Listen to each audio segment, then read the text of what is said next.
Mais jusqu'où ira l'affaire Pogba? Si est une histoire qui embarrasse énormément le football français et depuis plus de 2 semaines maintenant, on ne parle plus que de ça. Le 29 août dernier, Mathias Pogba, le grand frère de Paul Pogba, star des Bleus et champion du monde en 2018, diffusait une vidéo dans laquelle il annonçait qu'il allait bientôt faire d'importantes révélations concernant le nouveau joueur de la Juventus de Turin.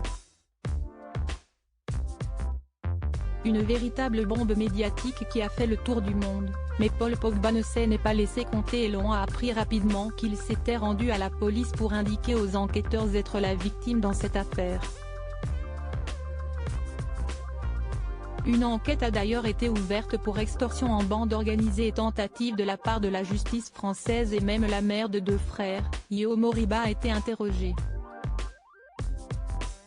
Alors que les investigations se poursuivent, on a appris hier en fin de journée la mise en garde à vue de Mathias Pogba, ainsi que celle de 4 autres personnes. D'après les informations du Monde, ce dernier se serait présenté de lui-même, mercredi après-midi, au service d'enquête avant d'être placé en garde à vue. Le frère de Paul Pogba souhaite donc visiblement coopérer avec la justice française, ce qui ne semble pas être le cas de tous les suspects interpellés dans le cadre de cette enquête.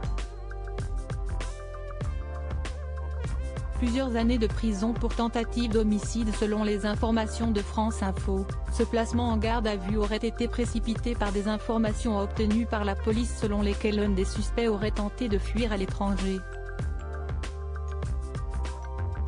D'après nos confrères, cet homme d'une quarantaine d'années possède un lourd casier judiciaire puisqu'il a fait plusieurs années de prison pour tentative d'homicide.